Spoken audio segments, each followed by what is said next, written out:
আমার পকেটের টাকা সবগুলা আমি আমার পকেটের মধ্যে ঢুকাবো, ঢুকিয়ে এগুলো আমি পুরাটা বিদেশে প্রচার করব। যখন ভোট হবে আমি আস্তার উপরে তার কাটা ভেঙে উপর দিয়ে চলে যাব। সমাজে যে সমস্ত অন্যায়, অবিচার, জুলুম সংগঠিত হয়, এই জুলুম, অন্যায়, অবিচার প্রতিরোধকরণে ইসলাম ধর্মের মধ্যে এটার ভূমিকা কি এবং দিক নির্দেশনা কি, এ বিষয়ে আজকে আমাদের আলোচনা। এ বিষয়ে আমরা আজকে কয়েকটা আয়াত কোরআনে কারীম থেকে উপস্থাপন করব। তন্মধ্যে প্রথম যে আয়াত, এই আয়াতের মধ্যে আল্লাহ রাব্বুল আলামিন মুসলিম উম্মার শ্রেষ্ঠ বান্দাদের কথা উল্লেখ করেছেন। 1 নম্বর আয়াত, যে আয়াতটা খুতবার মধ্যে তেলাওয়াত করেছি, এই আয়াতের মধ্যে আল্লাহ রাব্বুল আলামিন বলতেছেন, কুনতুম খায়রা উম্মাতিন উখরিজাত লিন-নাস, তোমরা হচ্ছে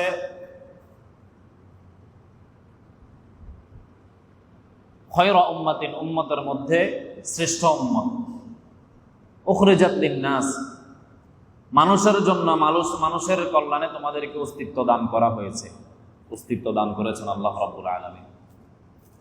তা'মুরুনা বিল মা'রুফ, কারণ তোমরা মানুষকে সৎ কাজের আদেশ করো, ওয়া তানহাউনা আনিল মুনকার, এবং অসৎ কাজ থেকে নিষেধ করো, ওয়া তু'মিনুনা বিল্লাহ, এবং আল্লাহ রাব্বুল আলামিনের উপরে ঈমান আনয়ন করো। আল্লাহ রাব্বুল আলামিন এই আয়াতের মধ্যে উম্মত কেন শ্রেষ্ঠ, কিভাবে শ্রেষ্ঠ হবে এটা বলে দিয়েছেন, এবং একেবারে স্পষ্টভাবে বলে দিয়েছেন যে আমার উম্মতের মধ্যে শ্রেষ্ঠকে আর শ্রেষ্ঠ কেন হবে। হযরত আব্দুল্লাহ ইবনে ওমর রাদিয়াল্লাহু তাআলা আনহু বলতেছেন, এই উম্মতের মধ্যে শ্রেষ্ঠ হচ্ছে প্রথম সারির যারা, তারা অর্থাৎ সাহাবায়ে কেরাম এই উম্মতের মধ্যে শ্রেষ্ঠ। এর কারণ কি? কারণ সাহাবায়ে কেরাম রাসূলুল্লাহ সাল্লাল্লাহু আলাইহি ওয়াসাল্লামের ইন্তেকালের পরে তা'মুরুনা বিল মা'রুফ ওয়া তানহাউনা আনিল মুনকার ওয়া তু'মিনুনা বিল্লাহ, তিনটার কাজ করেছেন। এই আয়াতের আরো একটা বিশাল বড় প্রেক্ষাপট আছে, আমরা সেদিকে না গিয়ে আজকে আমাদের মূল আলোচ্য বিষয় থাকবে ইনশাআল্লাহ।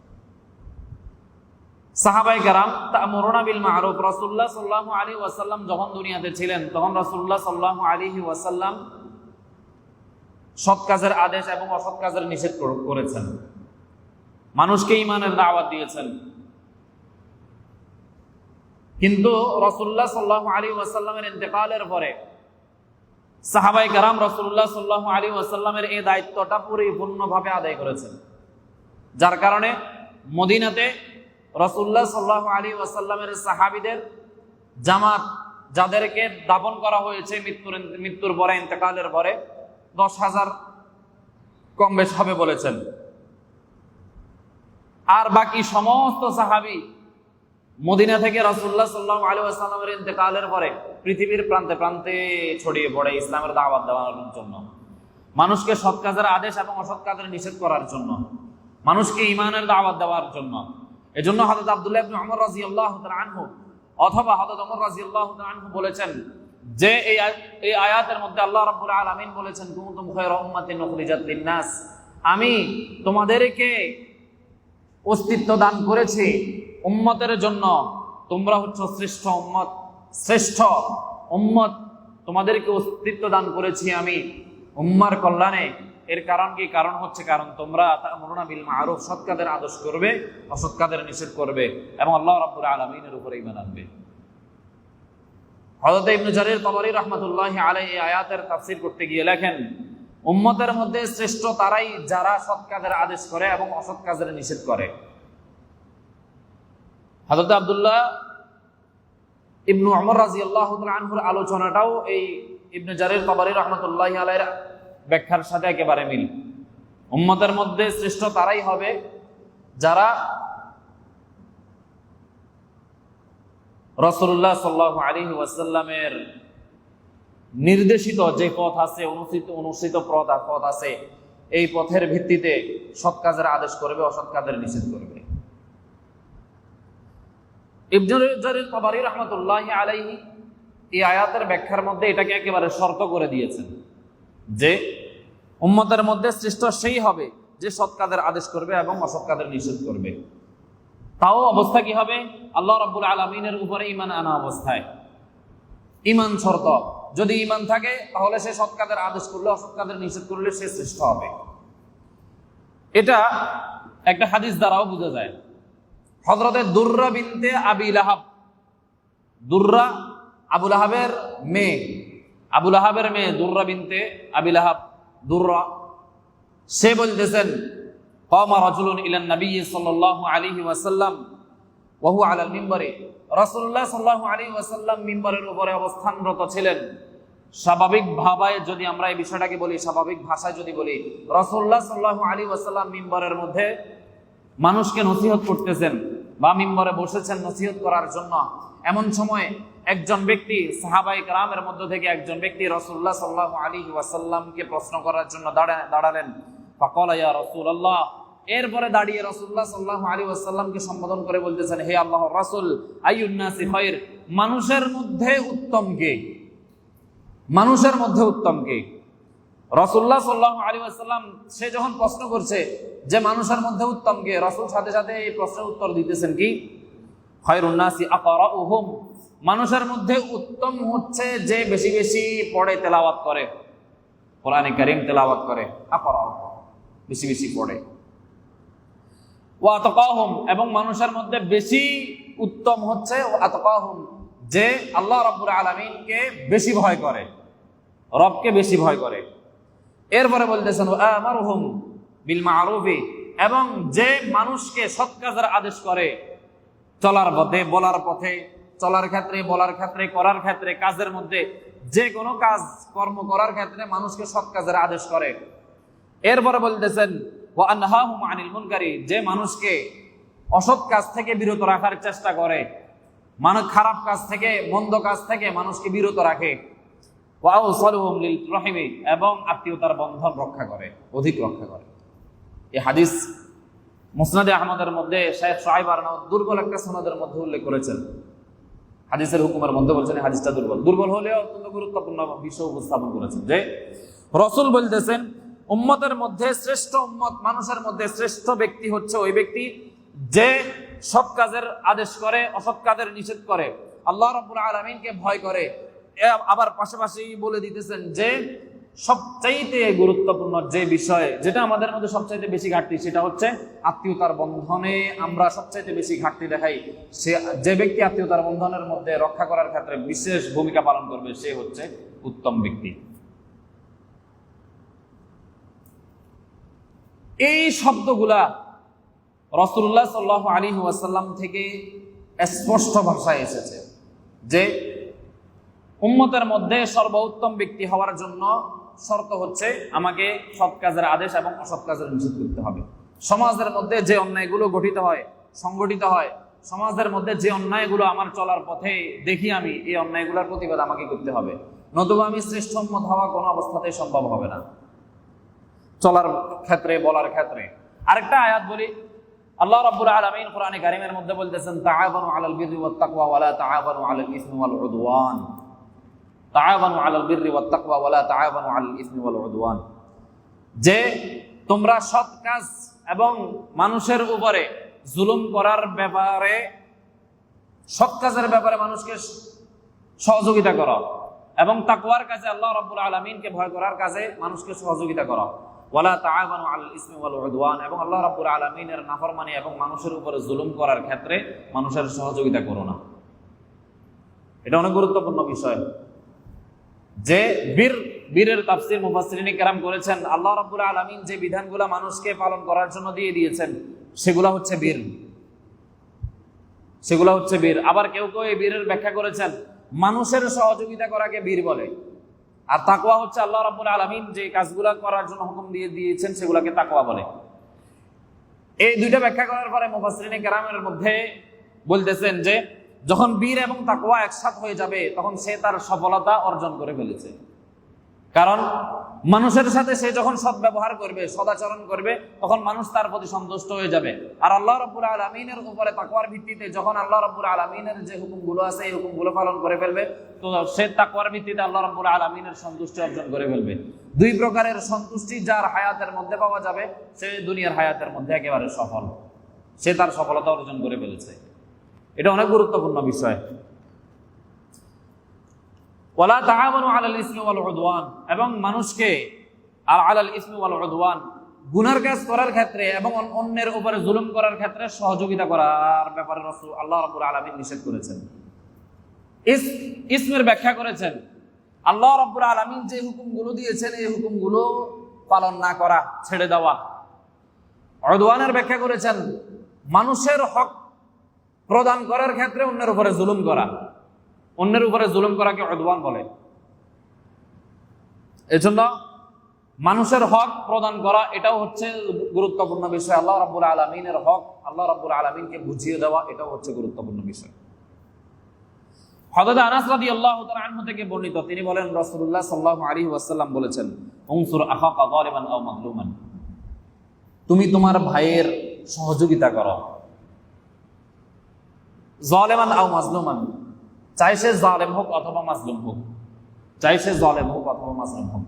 রাসূলুল্লাহ সাল্লাল্লাহু আলাইহি ওয়াসাল্লামকে সাহাবায়ে কেরাম জিজ্ঞাসা করতেছেন, ইয়া রাসূলুল্লাহ, জালেমকে সহযোগিতা করার বিষয়টা তো আমি বুঝলাম, কিন্তু মাজলুমকে, যার উপরে জুলুম করা হইতেছে, অন্যায় করা হইতেছে, তার উপরে তাকে সহযোগিতা করার বিষয়টা তো আমরা বুঝলাম, কিন্তু আমরা জালেমকে কিভাবে সহযোগিতা করব? জালেম সে তো জুলুম করতেছে, অন্যায় করতেছে। এই হাদিসের এই বিষয়টা হচ্ছে মূল, এই বিষয়টা হচ্ছে মূল, যে যার উপরে জুলুম করা হইতেছে, অন্যায় করা হইতেছে, তাকে সহযোগিতা করার বিষয়টা আমরা বুঝলাম, যে সে যে বিপদের সম্মুখীন হয়েছে ওই বিপদ থেকে উদ্ধার করার তাকে চেষ্টা করা, ফিকির করা। যদি সে কোনো সমস্যার সম্মুখীন হয় তাহলে সমস্যা থেকে তাকে উদ্ধার করার ফিকির করা। মাজলুম, যে জুলুম করতেছে তার জুলুম থেকে রক্ষা করার তাকে ব্যবস্থা করা। কিন্তু যিনি অন্যায় করতেছে, জুলুম করতেছে, তাকে আমরা কিভাবে সহযোগিতা করব? রাসূলুল্লাহ সাল্লাল্লাহু আলাইহি ওয়াসাল্লাম বলতেছেন,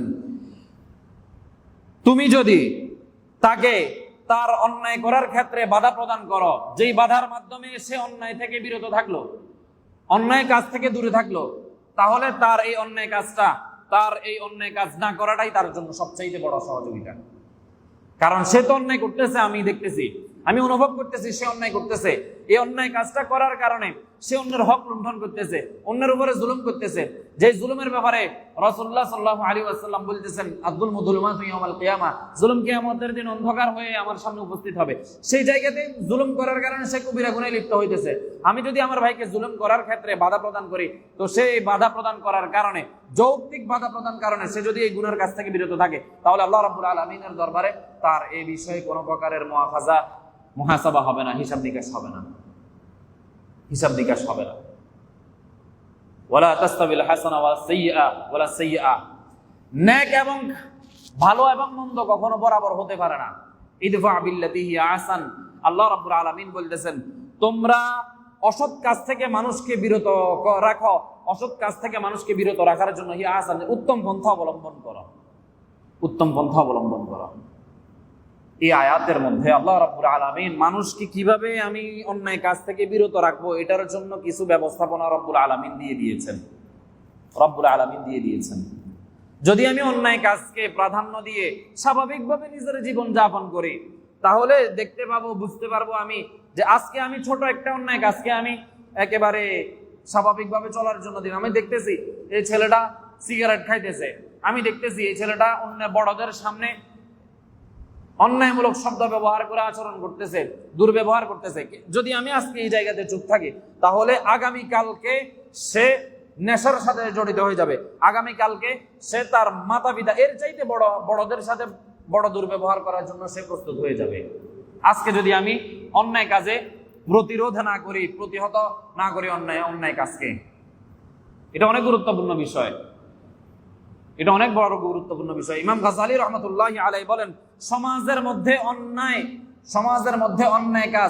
অন্যায় কাজ প্রচার প্রসার ঘটে নেককার যারা, সৎলোক যারা, তাদের চুপ থাকার কারণে।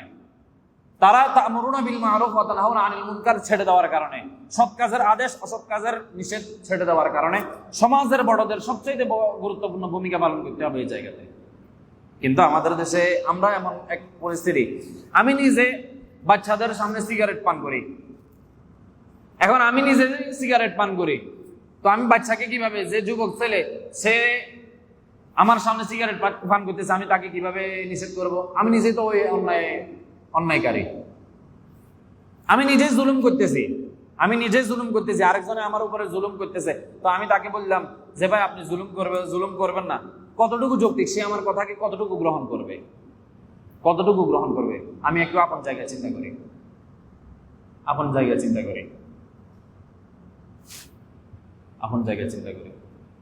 আল্লাহ রাব্বুল আলামিন বলতেছেন, উম্মতের মধ্যে পূর্ববর্তী উম্মতদের মধ্যে কিছু কিছু উম্মতকে এই জন্য ধ্বংস করে দেওয়া হয়েছে।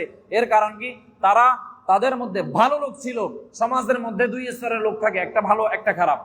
এই জায়গাতে একটা মৌলিক কথা বলি, গুরুত্বপূর্ণ বিষয় বলি, সত্য এবং মিথ্যার লড়াইয়ের মধ্যে মাঝখানে তৃতীয় কোনো পথ নাই। একটা বিষয় হয় সত্য হবে নতুবা মিথ্যা হবে। ঈমান এবং কুফরের লড়াইয়ের মধ্যে হয় ঈমান থাকবে নতুবা কুফর থাকবে, ব্যক্তি বিশেষ, হয় ঈমানদার নতুবা কাফের, হয় ঈমান নতুবা কাফের। এই জায়গাতে তৃতীয় কোনো শব্দ নাই। সত্য মিথ্যার মধ্যে হয় সত্য নতুবা মিথ্যা, বাস্তব অবাস্তবের মধ্যে হয় বাস্তব নতুবা অবাস্তব।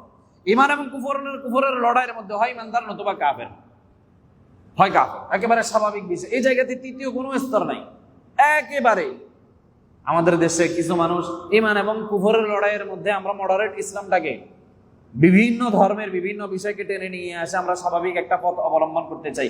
এটা কখনো ঈমানদারের আলামত হইতে পারে না। ঈমান কুফরের লড়াইয়ের মধ্যে ঈমান কুফর সাংঘর্ষিক বিষয় একেবারে। যেমন গণতন্ত্র হারাম, এটা কুফরি একটা মতবাদ, গণতন্ত্র হারাম, সুস্পষ্ট ভাষায় আমাকে স্বীকার করতে হবে, বলতে হবে। এই জায়গাতে আমি ঈমান হিসেবে কোনো ব্যাখ্যা করব, এটা কোনো অবস্থাতে সম্ভব হবে না। যাই হোক, সমাজের মধ্যে অন্যায়ের বিষয়ে আমাদের মূল আলোচনা। আল্লাহ রাব্বুল আলামিন বলতেছেন, যদি কোনো সমাজের মধ্যে অন্যায় ব্যাপক রূপ ধারণ করে, ওই সমাজের জন্য আল্লাহ রাব্বুল আলামিনের পক্ষ থেকে লুইনাল্লাযিনা, আল্লাহ রব বলতেছেন যে তার উপরে আল্লাহ পাকের লানত নাযিল হয়, লানত নাযিল হয় আল্লাহ রাব্বুল আলামিনের পক্ষ থেকে। কারণ কি? কারণ তারা সৎ কাজের আদেশ ছেড়ে দেয়, অসৎ কাজ থেকে নিষেধ করা ছেড়ে দেয়।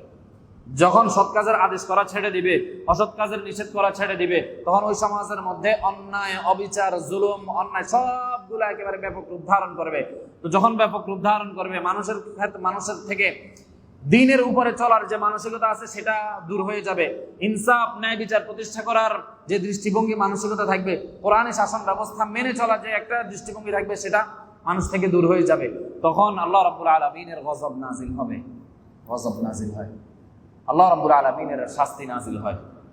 এবং ওই শাস্তি যে এরকম না যে আমাদের যদি প্রবল বেগে বাতাস আসে, উদাহরণস্বরূপ বাতাস আসলে শুধুমাত্র যে সমস্ত মানুষগুলার ঘরে টেলিভিশন আছে তাদের ঘরে যায়, আর আমার ঘরে টেলিভিশন নাই, আমার ঘরে যায় না, বিষয়টা তো এমন না। আমি আমার জায়গা থেকে চিন্তা করি, বাতাস আল্লাহ রাব্বুল আলামিনের কত শক্তিশালী একটা হাতিয়ার। বাতাস দ্বারা পুরা একটা উম্মতকে ধ্বংস করে ফেলেছে, প্লাবন দিয়ে, পানি দিয়ে একটা উম্মতকে ধ্বংস করে দিয়েছে, আগুন দিয়ে ধ্বংস করে দিয়েছে। জিব্রাইলকে বলেছে উল্টিয়ে দাও, পুরা সমাজ উল্টাই দিয়েছে। ক্ষমতা অনেক বড় জিনিস। আল্লাহ রাব্বুল আলামিন আলা কুল্লি শাইইন কাদির। প্রত্যেকটা কাজের উপরে আল্লাহ রাব্বুল আলামিন সর্বশক্তিমান। তো ওই আল্লাহ বলতেছে, আমি যদি কোনো সমাজের মধ্যে অন্যায়, অবিচার বেশি রূপে, ব্যাপক রূপে দেখি, তাহলে আমি ওই সমাজকে ধ্বংস করে দিই। ধ্বংস করার অর্থ এটা না যে আমাদেরকে ডুবাই দিবে। ওটা তো আল্লাহ রাব্বুল আলামিনের হাবিবের রাসূলুল্লাহ সাল্লাল্লাহু আলাইহি ওয়াসাল্লামের বড় দয়া এহসান যে আল্লাহ রাব্বুল আলামিনের কাছে তিনি দোয়া করছেন, আমার উম্মতকে আপনি গুনার কারণে ধ্বংস করবেন না। আল্লাহ রাব্বুল আলামিন এটা কবুল করে ফেলেছেন, এজন্য আমাদেরকে ধ্বংস করতেছেন না। নতুবা আমাদের সামাজিক অবস্থা, রাষ্ট্রীয় অবস্থা, যে পরিমাণ আমরা ইসলামের উপরে জুলুম করতেছি, আমাদের জন্য মুসলমান বলা নিজেদেরকে কষ্টকর হয়ে যাবে,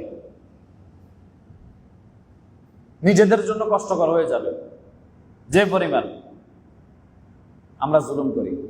এজন্য অন্যায়ের প্রতিবাদ করা একেবারে আমার চোখের সামনে। অন্যায়কে কখনো প্রশ্রয় দেওয়া যাবে না, অন্যায়কে কখনো কোনো হালতের মধ্যে, কোনো অবস্থার মধ্যে প্রশ্রয় দেওয়া যাবে না। যদি আজকে আমি একটা অন্যায়কে প্রশ্রয় দিলাম, তো আগামীকালকে এর চাইতে বড় অন্যায় আমার জন্য অপেক্ষা করতেছে, যেটাতে আমি লিপ্ত হয়ে যাব।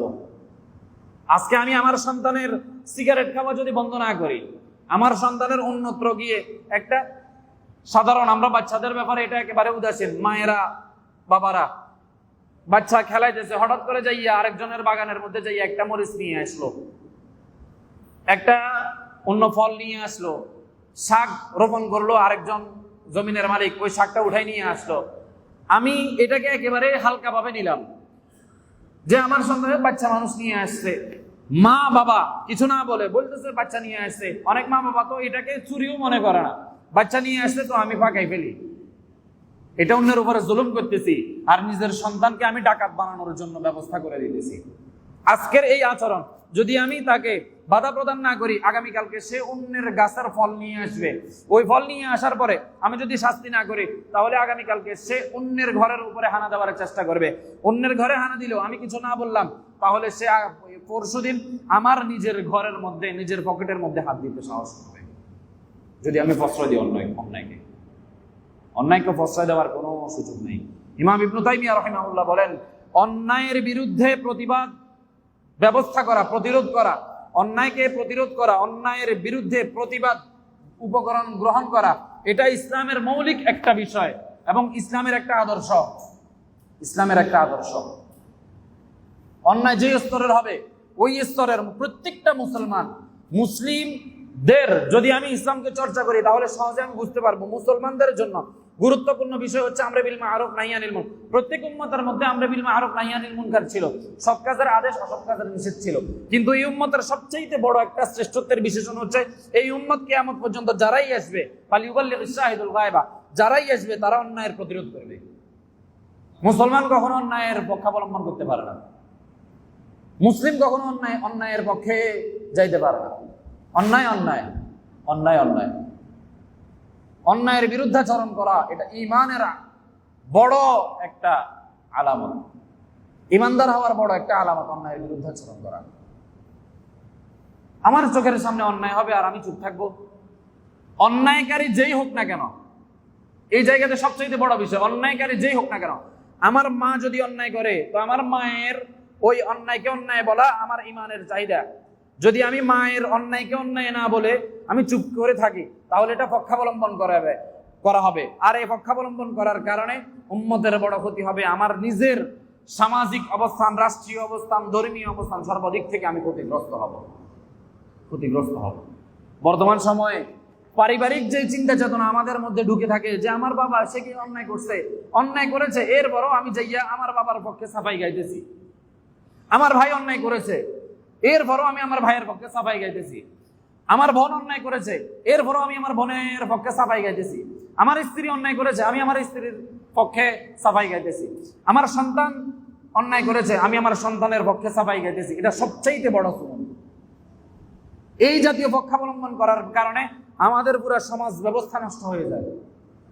সমাজের মধ্যে এক অংশ আরেক অংশের সাথে ঝগড়ায় লিপ্ত হয়, এক বাড়ি অপর বাড়ির সাথে ঝগড়ায় লিপ্ত হয়। এরকম একটা অবস্থা, চিন্তা চেতনা আমাদের সমাজের মধ্যে আছে না ভাই। অন্যায়ের প্রতিরোধ করার ক্ষেত্রে, অন্যায়ের প্রতিবাদ করার ক্ষেত্রে আমার নিজের থেকে শুরু করতে হবে।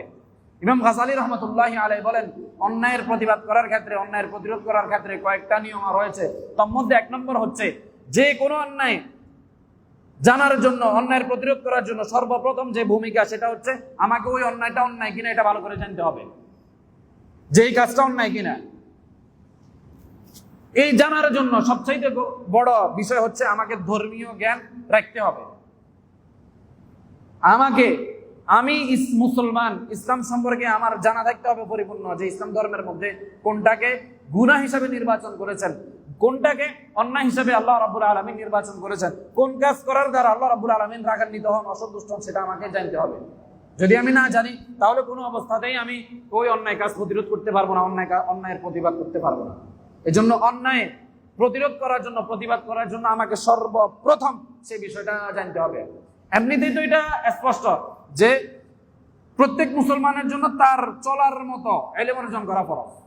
আমি যেভাবে নিজের জীবনকে সুন্দরভাবে পরিচালনা করতে পারি, এই সুন্দরভাবে পরিচালনা করার জন্য আমার ইলম অর্জন করা ফরজ। প্রত্যেক মুসলমান, সে পুরুষ হোক, নারী হোক, মহিলা হোক, পুরুষ হোক, যে হোক না কেন, তবে অন্যায়ের প্রতিবাদ করার জন্য, প্রতিরোধ করার জন্য সমাজের মধ্যে, রাষ্ট্রের মধ্যে, একেবারে বিশ্ব ব্যবস্থা ব্যাপী আমাকে সর্বপ্রথম যে বিষয়টার উপরে ভূমিকা পালন করতে হবে সেটা হচ্ছে ওই অন্যায় সম্পর্কে আমাকে ভালোভাবে ধারণা থাকতে হবে, জানতে হবে, বুঝতে হবে। 2 নম্বর, আমি জানলাম, জানার পরে আমাকে কৌশল অবলম্বন করতে হবে যে আমি এই জায়গাতে যে আমার সামনে অন্যায় করতেছে তাকে আমি সরাসরি বলার কোনো ব্যবস্থা করার সুযোগ নাই। যে অনেক সময় সরাসরি বলার কারণে এটার বিরূপ প্রতিক্রিয়া আসবে, ভিন্ন প্রতিক্রিয়া আসবে। আল্লাহর হাবিব সাল্লাল্লাহু আলাইহি ওয়াসাল্লাম বলেছেন, মান রাআ মিনকুম মুনকারান ফালিয়ুগাইয়িরহু বিয়াদি ফাইন লাম ইস্তাতি' ফাবিলিসানি ফাইন লাম ইস্তাতি' ফাবিকলবি ওয়া যালিকা আযআফুল ঈমান। যদি তোমার সামনে কোন প্রকারের অন্যায় কাজ হতে তুমি দেখো, তাহলে ফালিয়ুগাইয়িরহু বিয়াদি, তাহলে ওই কাজের প্রতিবাদ করো, প্রতিরোধ করো নিজ হাতের দ্বারা। যদি হাতের দ্বারা সম্ভব না হয় তাহলে মুখের দ্বারা, যদি মুখের দ্বারা সম্ভব না হয় তাহলে কলবের দ্বারা। কলবের দ্বারা ওয়াযালিকা আযাফুন, আত্মিকভাবে যেই একটা প্রতিরোধ গঠন, এটা দুর্বল ইমানদারের আলামত। এই আত্মিকভাবে প্রতিরোধ গঠনের আলামত নিয়ম কি? আমরা মনে করি যে অন্যায় কাজ হচ্ছে, আমি মাথায় পাগড়ি বেঁধে টুপি লাগিয়ে কালো চশমা লাগিয়ে এক পাশ দিয়ে চলে যাইলাম যাতে করে আমি এই কাজের প্রতিরোধ করতে পারবো না। বিষয়টা এমন না, বরং আত্মিকভাবে এই কাজের ঘৃণা করার অর্থ হচ্ছে এই কাজটাকে প্রতিহত করার মতো, প্রতিরোধ করার মতো আমাকে প্রেক্ষাপট তৈরি করতে হবে, সামাজিক অবস্থান তৈরি করতে হবে, আমাকে আরো কিছু মানুষকে জোগাড় করে একসাথে করে এই বিষয়টার ব্যাপারে যথেষ্ট পরিমাণে ভূমিকা পালন করতে হবে। অন্যায় অন্যায়, কারণ এটা অন্যায়, ইসলামের মধ্যে এটা অন্যায়, তো এটাকে আমাকে প্রতিরোধ করতে হবে। এটা শুধুমাত্র উলামায়ে কেরামের জিম্মাদারি না, প্রত্যেকটা ব্যক্তি কেন্দ্রিক অন্যায়ের প্রতিরোধ করা, প্রতিবাদ করা এটা জরুরি বিষয়। চাই সে মুসলিম হোক, চাই সে অমুসলিম হোক। যদি কোনো মুসলমান কোনো অমুসলিমের উপরে জুলুম করে, যদি কোনো মুসলমান কোনো অমুসলিমের উপরে জুলুম করে, তো তার জন্য মুসলমান হওয়া সত্ত্বেও সেই জায়গাতে আমাকে অন্যায়ের প্রতিরোধ করতে হবে, প্রতিবাদ করতে হবে। এখন তো আমাদের দেশের অবস্থা এমন যে মুসলমানরা অন্যায় যতটুকু করে না, এর চাইতে বেশি মুসলমানদের উপরে জুলুম করে, কিন্তু দেখানো হইতেছে মুসলমানরা সবচাইতে বেশি জুলুম করতেছে। একেবারে স্বাভাবিক বর্তমান প্রেক্ষাপট নিয়ে যদি আমরা একটু স্বাভাবিকভাবে অবজারভেশন করি, নিজেরা একটু ফিকির করি, চিন্তা করি, গবেষণা করি, দেখা যাবে গত 2 সপ্তাহের মধ্যে, এই রানিং সপ্তাহ এবং গত সপ্তাহ, এই 2 সপ্তাহের মধ্যে আমাদের দেশের মধ্যে কতগুলো মুসলিম কেন্দ্রিক, মুসলমান কেন্দ্রিক, অথচ 90% প্লাস আমরা বাংলাদেশে মুসলিম, বিশাল বড় একটা সংখ্যা। এত বড় সংখ্যা হওয়া সত্ত্বেও বাংলাদেশের মতো দেশের মধ্যে, কান্ট্রির মধ্যে মুসলমানদের উপরে জুলুম করা হয়েছে শুধু অন্যায়ের প্রতিবাদ করার কারণে। অন্যায়ের প্রতিবাদ করার কারণে মা বোনদেরকে, গত সপ্তাহে বিষয় আলোচনা, মা বোনদেরকে রেপ করতেছে, ধর্ষণ করতেছে, কোনো শাস্তি নেই, কোনো শাস্তি নেই। পুলিশ ধমক দিতেছে যে এই জায়গাতে দিনদার মুসলিম ওলামায়ে কেরাম কেন নাক গলাইতেছে, কথা বলতেছে, অথচ 90% মুসলিম। বিগত সরকার আর আমাদের বর্তমান রানিং যেই শাসক বর্গ, পার্থক্য কি আল্লাহ রাব্বুল আলামিন জানে। এই কথাটা তখনও বলা হয়েছিল যে গণতান্ত্রিক প্রক্রিয়ায় যে রাজনীতি বাংলাদেশের মধ্যে প্রচলিত রয়েছে, এদের দ্বারা আমাদের মুসলিমদের, মুসলিম কান্ট্রি হিসেবে কোনো অবস্থাতেই কোনো প্রকারের কল্যাণ আসবে না। একেবারে সুস্পষ্ট প্রমাণ। আরো স্পষ্ট বলি, অন্যায় যেই দলই করুক না কেন, যেই দল অন্যায় করে, আমি যেই দলই করি না কেন, সবার উপরে ইসলাম, সবার উপরে ইসলাম। প্রত্যেকটা ব্যক্তিকে ইসলামের নীতিমালা অনুযায়ী আমাকে যাচাই বাছাই করতে হবে যে এই ব্যক্তিটা ইসলামী অনুশাসন ব্যবস্থা, শাসন ব্যবস্থা কতটুকু মানে। যদি সে মানে তো সে আমার ভাই, যদি সে অন্যায় করে তো তার অন্যায়ের বিরুদ্ধাচরণ করে, এটা আমার জন্য জরুরি, আমার জন্য জরুরি। শুধু জরুরি না, ক্ষেত্র বিশেষ এটা ওয়াজিব, ফরজ হয়ে যায়। দল যেটাই হোক না কেন, এবার বাংলাদেশের প্রাচীনতম যুদ্ধের সাথে সংশ্লিষ্ট দল হোক না কেন, দল মানে গণতান্ত্রিক প্রক্রিয়া যতগুলো দল আছে, এদের চিন্তা চেতনা হচ্ছে গণতন্ত্রকে মানুষের সামনে একেবারে স্বাভাবিকভাবে পেশ করা, উপস্থাপন করা। গণতন্ত্র মানে কি? আমি গণতন্ত্রের মাধ্যমে তার পকেটের টাকা সবগুলা আমি আমার পকেটের মধ্যে ঢুকাবো, ঢুকিয়ে এগুলো আমি পুরাটা বিদেশে প্রচার করব। যখন ভোট হবে আমি আস্তের উপরে তার কাটা ভেঙে উপর দিয়ে চলে যাব, উপর দিয়ে আমি চলে যাব। স্বাধীনতার পর থেকে নিয়ে যতগুলো ব্যবস্থাপনা রাজনৈতিক দল বাংলার ক্ষমতার মসনদে এসেছে, কোনটা ইসলামের জন্য কি করেছে, মানুষের সমাজ ব্যবস্থার জন্য কি করেছে? নিজের জায়গা থেকে নিজেরা একটু ভাবি, চিন্তা করি। ইসকন পুরা বিশ্বের মধ্যে বিভিন্ন দেশের মধ্যে নিষিদ্ধ, বাংলাদেশে ওপেন চলতেছে। আমাদের ফেনী দেখি, ফেনীকে ওলামায়ে কেরামের শহর বলে, ওলামায়ে কেরামের শহর বলে ফেনীকে, এবং ফেনীর ওলামায়ে কেরাম অত্যন্ত পাওয়ারফুল। আমরা যখন সিলেটের তাবলিগে যাই তো ওনারা আমরা তখন ছাত্র ছিলাম, তখন অবস্থায় আমাদেরকে ভয় পেত যে ফেনীর ছাত্র এরা। ফেনীকে ওলামায়ে কেরামের শহর, ফেনীর ওলামায়ে কেরামের ইলমের একটা আলাদা জোর আছে, কথা বলে, সাহস করে। সেই ফেনী শহরের মধ্যে খ্রিস্টানদের গির্জা হচ্ছে, আমরা তো এগুলোর খবর রাখি না। খ্রিস্টানদের গির্জা হয়েছে, হিন্দুদের মন্দির। ফেনী শহরের যে মসজিদগুলো এখন নবনির্মিত হচ্ছে, এর চাইতে বেশি মন্দির তৈরি করা হইতেছে ফেনী শহরের মধ্যে। চিন্তা করি। কিন্তু প্রত্যেকটা মন্দিরের মধ্যে মুসলমানদেরকে নিধন করার জন্য, অখণ্ড ভারত বানানোর জন্য হাতিয়ার রাখে, তরবারি রাখে। কিন্তু মুসলমানরা স্বাভাবিক মসজিদের মধ্যে, ওই যে এখানে একটা লাঠি আছে, এই লাঠি সর্বাবস্থায় ব্যবহার করা সুন্নাহ। এই লাঠিটাও যদি আজকে এখানে আমি খুতবা দিই তো কিছুক্ষণ পরে আমাদের মুসলমান মুনাফিক মুসলিম এই মসজিদ থেকে বের হয়ে যায়, আজকে নতুন একটা জিনিস শুরু করছে, লাঠি দিয়ে খুতবা দেওয়া। মুনাফিক। আল্লাহ আমাদেরকে বুঝার তৌফিক দান করুন। অন্যায়ের প্রতিবাদ করা সবার জন্য জরুরি, সর্বাবস্থায় জরুরি।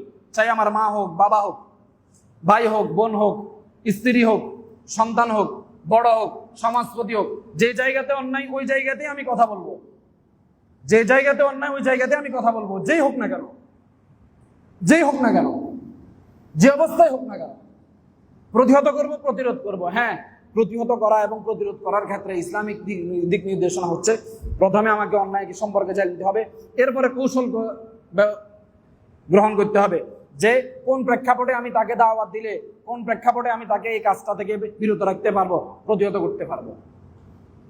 এটা আমাকে কৌশলগতভাবে, যদি আমি সার্বিক নম্রতা, ভদ্রতা, শালীনতা, সদ্ব্যবহার দিয়ে ব্যবস্থাপনা গ্রহণ করার সত্ত্বেও, উপায় উপকরণ গ্রহণ করা সত্ত্বেও আমি যদি না পারি, তখন একেবারে স্বাভাবিক হুকুম, একেবারে সুস্পষ্ট হুকুম, ফালি ওয়াইয়ির হুবিয়াদি, হাত দ্বারা আমি প্রতিহত করতে হবে, তাকে আঘাত করতে হবে।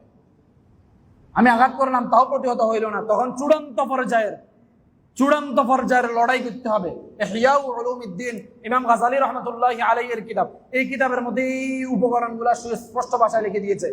আমি অন্যায়ের প্রতিরোধ করতে করতে উপায় উপকরণ গ্রহণ করলাম, গ্রহণ করা অবস্থায় যখন আমি পারতেছি না, তখন চূড়ান্ত সিদ্ধান্ত নিতে হবে, তার সাথে আমি শারীরিক লড়াইয়ের প্রয়োজনে লিপ্ত হব, লড়াই লিপ্ত হব। আবু বকর সিদ্দিক রাদিয়াল্লাহু তাআলা আনহু যখন খলিফা হয়, একটা ঘটনা বলি। রাসূলুল্লাহ সাল্লাল্লাহু আলাইহি ওয়াসাল্লাম ইন্তেকাল করেন, আবু বকর সিদ্দিক রাদিয়াল্লাহু তাআলা আনহুকে পরামর্শের ভিত্তিতে খলিফা নির্বাচন করা হয়। খলিফা নির্বাচন করার পরে তখন মুরতাদের ফিতনা বাড়িয়ে যায়, মানে মানুষ হঠাৎ করে ইসলাম ধর্ম গ্রহণ করেছে, অমুসলিম হওয়া শুরু করেছে।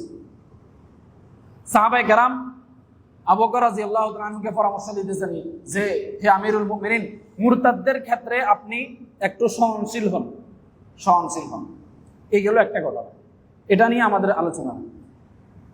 কিছু লোক, একটা সমাজ, আবু বকর রাদিয়াল্লাহু তাআলা আনহুর খেলাফতকালে ওই সময় যাকাত মানুষের কাছ থেকে একজন লোক খলিফা কেন্দ্রিক নির্বাচন থাকতো, যে সে ওই সমাজের যাকাত যা আছে সবগুলো একসাথ করে জমা করে কোষাগারে জমা করত, সেখান থেকে এটা ভাগ করে দিত রাষ্ট্রীয়ভাবে। আমার মত যদি এই সিস্টেম খলিফা নির্বাচন করা হয়, তাহলে বাংলাদেশের অর্ধেক দারিদ্রতা কমে যাবে, অর্ধেক দারিদ্রতা কমে যাবে। কিভাবে? এই সমাজের মধ্যে একজন আমার মুসল্লি বলতেছেন যে, হুজুর, অমুক একজন মানুষ আছে যার উপরে হাজার হাজার লক্ষ লক্ষ টাকা যাকাত ওয়াজিব হয়েছে, কিন্তু সে যাকাত দেয় না। যদি খেলাফত ব্যবস্থা থাকতো তাহলে তার যাকাত তাকে দিতে হতো, কারণ এটা তার না, এই টাকা তার না, এই টাকা হচ্ছে মানুষের এবং আল্লাহ রাব্বুল আলামিনের হক, এটা দিয়ে দিতে হবে। এই জায়গাতে তার থেকে জোর করে নেওয়া কোনো অবস্থাতে অযৌক্তিক না। আর এই টাকা যখন গরিবকে দেওয়া হবে, তো গরিব স্বাভাবিকভাবে নিজের জীবন যাপন করতে পারবে। এই জন্য দারিদ্রতা, ইসলামের মধ্যে দারিদ্রতাকে কোনো অবস্থাতেই প্রমোট করে নাই। এই বিষয়টা এখানে আলোচনা হয়েছে। একটা সমাজ আবু বকর সিদ্দিক রাদিয়াল্লাহু তাআলা আনহুর যুগে হঠাৎ করে বলতেছে তারা যাকাত দিবে না। যাকাত ইসলামের মধ্যে ফরজ, ইসলামের মধ্যে যাকাত ফরজ। ফরজ বিধানকে কেউ অস্বীকার করা মানে সে কাফের হয়ে যাওয়া। কেউ নামাজকে অস্বীকার করছে, কাফের। এই জায়গাতে কোনো দ্বিতীয় কোনো শব্দ নাই, সুস্পষ্ট ভাষায়। হজকে অস্বীকার করছে, কাফের, সুস্পষ্ট ভাষা, কোনো কথা নেই, কোনো প্রকারের কৌশল মৌশল নাই এই জায়গাগুলোতে। নামাজ, রোজা, ফরজ যে বিষয়, যতগুলো হারাম বিষয় আছে সেগুলোকে হালাল মনে করা, কাফের। একটা হচ্ছে আমি গুনায় লিপ্ত কারণে কারণে, এটা থেকে আমি তওবা করলে আল্লাহ মাফ করে দিবে। কিন্তু যদি আমি এই কাজটাকে হালাল মনে করি, সুদ খাওয়া হারাম, সুদ খাওয়া হারাম, আমি যদি বলি সুদ না খাইলে, চিন্তা করি ভাষা কি, আমি যদি সুদের উপরে টাকা না নিই তাহলে আমাকে কর্জা দিবে কে? এর মানে আমি সুদকে হালকা মনে করতেছি, সুদকে আমি হালকা মনে করতেছি, সুদকে আমি হালকা মনে করতেছি। সুদ খাওয়া হারাম যদি হালাল মনে করি, কেউ বলা লাগবে না যে এটার জন্য আবার মুফতি সাহেবের কাছে ফতোয়া লিখতে হবে যে হুজুর আমি এভাবে এভাবে বলেছি, এটার জন্য আপনি ফতোয়া দেন, আমি কি ইমানদার নাকি অমুসলিম। একেবারে সুস্পষ্ট ভাষায় অমুসলিম। কোন হারাম কাজকে হালাল মনে করলে কাফের, কোন হালাল কাজকে হারাম মনে করলে কাফের। প্রেক্ষাপট ভিত্তিক কিছু হালাল কাজ ইসলামী শরিয়ার মধ্যে কিছুক্ষণ সময়ের জন্য স্থগিত থাকে, যেমন মুসাফিরের জন্য রমজান মাসের রোজা ফরজ, ফরজ হওয়া সত্ত্বেও মুসাফির চাইলে ওই রোজাটার এখন রাখতে পারবে, পরেও রাখতে পারবে, সুযোগ আছে। এমন যদি মনে করে যে রমজানের রোজা হারাম, রমজানের রোজা আমি অস্বীকার করি, তো তার ঈমান শেষ। ঠিক ওই রকম ভাবে যাকাত ও ইসলামের মধ্যে ফরজ, ইসলামের মধ্যে ফরজ। এই ফরজ বিধানকে তারা দিবে না মানে তারা অস্বীকার করে, তো তারা কাফের, তারা এখন মুরতাদ। আবু বকর সিদ্দিক রাদিয়াল্লাহু তাআলা আনহুকে সাহাবায়ে কেরাম পরামর্শ দিতেছেন যে হে আমিরুল মুমিনিন, তারা যেহেতু যাকাত দিতেছে না, তো তাদের সাথে আপনি একটা সন্ধি করেন, তাদের সাথে নম্রতা ব্যবহার করেন। এটা সাহাবায়ে কেরাম সবাই পরামর্শ ছিল, কিন্তু আবু বকর সিদ্দিক রাদিয়াল্লাহু তাআলার সিদ্ধান্ত ছিল অন্যায় প্রতিরোধ করব। কি করব? একজন সাহাবীকে আমির হিসাবে নির্বাচন করে পুরো একটা দলকে তাদের বিরুদ্ধে লড়াই করার জন্য পাঠিয়ে দেন, যে তারা হয় যাকাত দিবে, ঈমান আনবে, আর নতুবা তাদের সাথে আমরা লড়াই করব অন্যায়ের প্রতি। এই একটা ভূমিকা আবু বকর সিদ্দিক রাদিয়াল্লাহু তাআলা আনহু, এই একটা ভূমিকা শুধু, এই ভূমিকার কারণে খেলাফত ব্যবস্থা আরো রাসূলুল্লাহ সাল্লাল্লাহু আলাইহি ওয়াসাল্লামের শেষ সময় অত্যন্ত সুন্দর এবং সুশৃঙ্খল হয়ে গেছে, সুন্দর এবং সুশৃঙ্খল হয়ে গেছে। এই জায়গাগুলোতে আমাদের সবচেয়ে বড় একটু বিষয় হুঁশিয়ার হওয়া চাই, চিন্তা করা চাই যে আমাদের জন্য আমার চোখের সামনে যে অন্যায় হচ্ছে আমি সেটার প্রতিবাদ করবই। একটা চায়ের কাপে যেন আমি, একটা চায়ের কাপে 500 টাকার বিনিময়ে যেন আমি বিক্রি না হয়ে যাই। 500 টাকা দিলে সিদ্ধান্ত ডাইন দিক থেকে বাম দিকে হয়ে যাবে, এরকম যেন না হয়। তাহলে পরবর্তীতে আমি এই মুসিবতের সম্মুখীন হব। একটা চায়ের কাপের জন্য সিদ্ধান্ত এদিক থেকে যেন ওই দিক থেকে না হয়ে যায়। জায়গা জমিন যখন আমি তকসিম করব, বন্টন করব, তো যিনি জায়গা মাপার জন্য আসে আমিন, তার সাথে আমার পূর্ব লেনদেন কোনো অবস্থাতেই জায়েজ হবে না, পূর্ব লেনদেন কোনো অবস্থাতেই জায়েজ হবে না। তাকে আমি আগে বলে রাখলাম যে ভাইয়ের বন্টন এভাবে হবে, বোনের বন্টন এভাবে হবে, এই যে একটা সিস্টেম তাকে আমি আগে করে দিলাম, কোনো অবস্থাতে সহি হবে না, কোনো অবস্থাতে সহি হবে না। আমি আমার নিজের উপরে জুলুম করার অধিকার আছে, না আমি আমার পরিবারের উপরে জুলুম করার অধিকার আছে, না আমি আমার বোনের উপরে জুলুম অন্যায় করার অধিকার আছে, অধিকার আছে। যা হবে পরামর্শ ভিত্তিক, যা হবে পরামর্শ ভিত্তিক। অন্যায়ের প্রতিবাদ করা এটা মুসলমানদের বড় হাতিয়ার, বড় হাতিয়ার। এজন্য অন্যায়ের প্রতিবাদ করব, অন্যায়ের প্রতিবাদ করব, ঈমানের মূল বিষয়গুলোকে গুরুত্ব দিব। আল্লাহ রাব্বুল আলামিন আমাদেরকে বুঝার, আমল করার তৌফিক দান করুন। যারা সুন্নাত পড়ে না, সুন্নাত পড়েনি।